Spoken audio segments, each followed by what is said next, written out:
ایک روایت بیان کرتا ہوں. ایک دن میرے آقا صلی اللہ علیہ وسلم اپنے گھر سے باہر تشریف لے جاتے ہیں, مدینہ المنورہ کے مضافات میں سیر کے لیے جاتے ہیں. اچانک دیکھتے ہیں ایک قافلے نے پڑاؤ کیا ہوا ہے. وہ قافلہ, ان کے پاس اونٹ ہے. میرے آقا صلی اللہ علیہ وسلم کو عرب کا ایک سرخ اونٹ بہت پسند آیا. میرے آقا صلی اللہ علیہ وسلم نے ارشاد فرمایا, میں اس اونٹ کو خریدنا چاہتا ہوں. قافلے کا سردار وہاں موجود تھا. انہوں نے کہا لے جائیے, خریدیے. میرے آقا صلی اللہ علیہ وآلہ وسلم نے ارشاد فرمایا, دیکھو میں سیر کے لیے آیا تھا, اونٹ خریدنے کے لیے تو نہیں آیا تھا, یہ میرا مقصد نہیں تھا, میں فقط سیر کے لیے آیا تھا. تمہارا اونٹ نظر آیا, مجھے پسند آیا. ارے ناز کرتے ہیں ہم, کیا عظیم اونٹ ہے وہ جو آقا کو پسند آ گیا, جو آقا کو پسند آ گیا. میرے آقا نے ارشاد فرمایا, میں اسے خریدنا چاہتا ہوں لیکن اس وقت میرے پاس قیمت نہیں ہے, میرے پاس قیمت نہیں ہے. میں جاؤں گا گھر جا کر واپس قیمت ادا کر دوں گا. وہ دیکھ رہے ہیں میرے آقا صلی اللہ علیہ وسلم کو, آقا جا رہے ہیں, آقا وہاں سے تشریف لے جاتے ہیں. وہ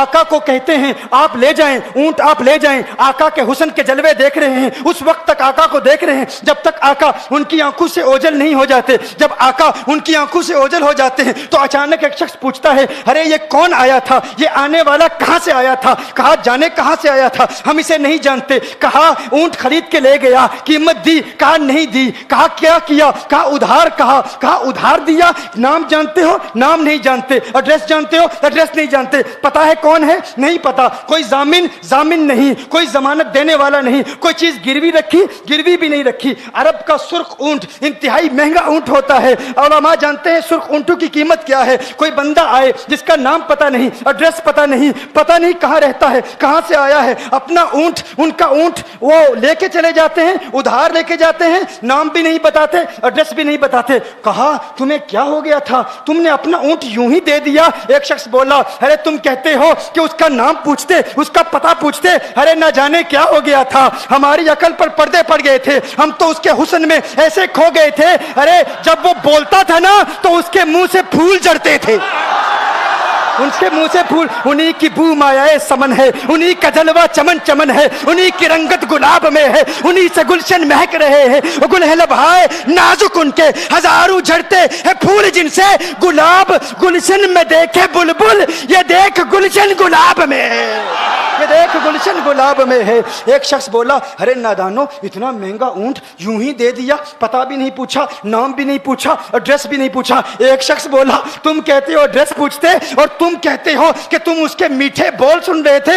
ارے میں تو اس کے کنڈل زلفوں کو دیکھ رہا تھا, ان کے زلفوں کے پیچ و خم میں ایسا گم ہو گیا تھا, ان کے حسن میں. گویا کہ اعلیٰ حضرت یہی فرماتے ہیں نا, لم یاتی نذیر کفی نظر مثلے تو نشد پیدا جانا, جگراج کو تاج تو رے سرسو ہے, تجھ کو شہید و سرا جانا. انفی اتش و سخا کا اتم ہے, گیسو پاک ہے ابر کرو, ہے گیسو پاک ہے ابر کرو. پر سنہارے رم جم دو بوند ادھر بھی گرا جانا. انفی اتشن و سخا کا اتم. اور ایک پنجابی شاعر نے کہا, مکھ چند بدر شاہ شانی, مت چمکے لاٹھ نورانی, کالی زلفت اک مستانی, مخمور عقیل مدبریا. وہ ان کا حسن تھا, وہ ان کی زلفیں ایسی, میں زلفیں یار تیرے بال کے صدقے, رہائی جس سے نہ ہو ایسے پیار کے صدقے, اور جو حشر تک نہ دے چین قبر میں بے دم, میں ایسی یاد کے قرباں خیال کے صدقے. یہ ان کا حسن, دل میں جگر میں آنکھ میں بس تو ہی تو رہے, دل میں جگر میں آنکھ میں بس تو ہی تو رہے. اس کے سوا نہ دل میں کوئی آرزو رہے, اس اہتمام میں شوق میں سجدے کروں ادا, تیرا خیال آئے تو دل باوضو رہے. اور جنت میرے نصیب کی وائز کو بخش دے, میرے کفن میں گئے سورے جانا کی بو رہے. میرے کفن میں گئے سورے جو ان کی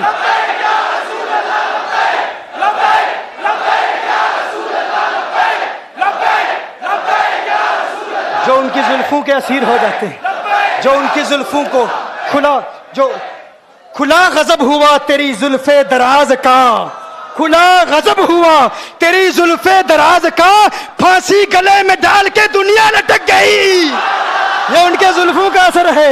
لوگ قربان ہو جاتے ہیں, اپنی جان مارتے ہیں. آقا آپ کی کنڈل والی زلفیں ایسی ہیں, ہمیں کہاں یاد رہی قیمت کتنی ہے, نام کیا ہے, علاقہ کون سا ہے, شہر کون سا ہے. ابھی کلام ہو ہی رہا تھا, ایک شخص نے کہا ارے نادانو کیا کیا, اونٹ دے دیا, نام بھی نہیں پوچھا, پتہ بھی نہیں پوچھا. ایک شخص بولا ارے وہ تو ان کے میٹھے بولوں میں کھو گیا تھا, یہ تو کنڈل والی زلفوں میں کھو گیا تھا. لیکن تم جانتے ہو میں کیا دیکھتا تھا؟ کہا کیا دیکھتے تھے؟ کہا ان کے لبوں پر جب تبسم کی کھلکھلاہٹ ہوتی, جب مسکراہٹ ہوتی, ان کے دانتوں کی چمک دیکھ رہا تھا. وہ مسکراتے تھے, ان کا نور مجھے سامنے والے پہاڑوں پہ نظر آتا تھا. سامنے والے پہاڑوں پہ نظر. مازاق کا کجلا نین بھرے, وہ شمس کا بٹنا مکھ پہ ملے, ہے میم کا گھونگٹ چہرے تلے, وہ عرش کا تارا آوت ہے, یاسی کی چمک ہے دانتن میں, تاہا کا کرشمہ آنکھن میں, والفجر کا جلوہ گالن میں, وہ رب کا پیارا آوت ہے, وہ رب کا پیارا آوت ہے, وہ رب کا پیارا آوت ہے. ایک شخص نے کہا ارے تم تو ان کے دانتوں کی چمک کو دیکھتے تھے, ان کی مسکراہٹ کو دیکھتے تھے, اور مجھ سے پوچھتے ہو کہ میں نام پوچھتا, پتہ پوچھتا. ارے دیکھتے نہیں, تم دانتوں کو دیکھتے تھے, میں تو ان کے نینوں کو دیکھتا تھا, میں تو ان کی آنکھوں کو دیکھتا تھا, ان کی آنکھوں کے حسن میں ایسا کھو گیا تھا. ارے میں تو بھول چکا تھا, ہم تو اپنے ہوش و حواس کھو بیٹھے تھے. ایک شخص نے کہا ارے دیکھو دیکھو وہ تمہارا اونٹ ہی لے گیا ہے, اونٹ ہی لے گیا ہے, نام بھی نہیں پوچھا, ایڈریس بھی نہیں پوچھا. کلام میں یہ تاثر دیا گویا کہ اونٹ چوری ہو گیا ہے. اچانک خیمے سے ایک عورت کی آواز آتی ہے, خیمے سے ایک عورت کی آواز آتی ہے. وہ کہتی ہے خبردار انا دامنۃ لثمن جبنکم. ایک عورت کہتی ہے خبردار, کوئی یہ نہ کہے اونٹ چوری ہو گیا ہے, میں ضمانت دیتی ہوں تمہارے اونٹ کی قیمت کی, اگر قیمت ادا نہ کی تو میں کروں گی, میں ضمانت دیتی ہوں, میں ضامن ہوں. کہا شکر ہے کوئی تو جانتا ہے اس کو, شکر ہے کوئی تو اس کو جانتا ہے, کوئی تو پہچانتا ہے, کوئی اور ضامن نہیں تھا, ضمانت دینے والا نہیں تھا, شکر ہے تم جانتی ہو. کہا نہیں جانتی تو میں بھی نہیں ہوں, کون ہے مجھے بھی نہیں پتا کون ہے. کہا پھر ضمانت کاہے کی, کیوں ضمانت دے رہی ہو؟ اس نے کہا ہوا یہ کہ جب وہ تم سے باتیں کر رہا تھا نا تو خیمے کی اوٹ سے میں نے اس کا حسین چہرہ دیکھ لیا. ارے سنو سنو سنو سنو سنو سنو, کہا جس کا چہرہ اتنا حسین ہو وہ جھوٹا نہیں ہو سکتا, وہ جھوٹا نہیں ہو سکتا, وہ جھوٹ نہیں بول سکتا. میرے آقا کا حسن ہی ایسا ہے. تم کہتے ہو تم ان کی طرح ہو, ذرا تم بھی کہیں خریدنے کے لیے کچھ جاؤ, دیکھتے تیرے چہرے کا حسن دیکھ کر کون ضمانت دیتا ہے, کون ضمانت دیتا ہے. ابھی بات ہو ہی رہی تھی نا, ابھی کلام ہو رہا تھا, اچانک میرے آقا کے غلام آ گئے. اچانک صحابہ قیمت لے کر, کون ہے جس نے آقا کو اونٹ دیا ہے؟ یہ ضیافت کے لیے چند کھجوریں بھی لے لو, کھجوریں بھی رکھ لو, اور یہ قیمت بتاؤ.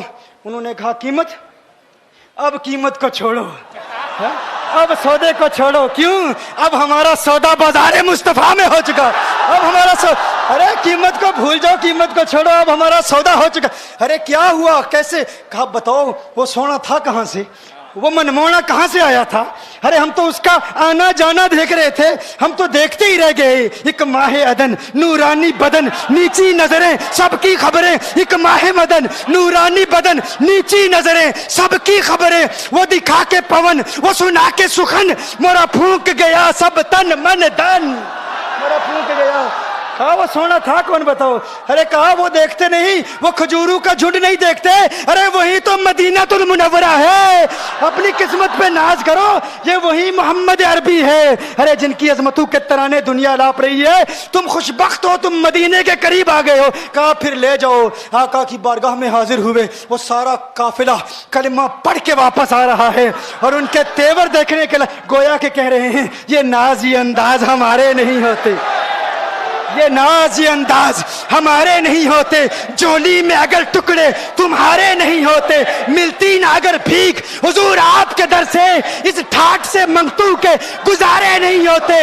اور بے دامی بک جائیے بازار نبی میں, اس شان کے سودے میں خسارے نہیں ہوتے, شان کے سودے میں خسارے نہیں ہوتے, اس شان کے سودے میں خسارے نہیں ہوتے. بتاؤ آخر تم کس اعتبار سے آقا کی طرح ہو؟ یہ گفتگو جاری رہی تو صبح ہو جائے گی, فجر ہو جائے گی, میں اتنی مثالیں پیش کروں گا کہ وقت ختم ہو جائے گا, اور پھر ہم کہیں گے کہ ابھی نہ دل کے ارماں ختم ہوئے تھے, غضب ہو گیا کہ سحر ہو گئی.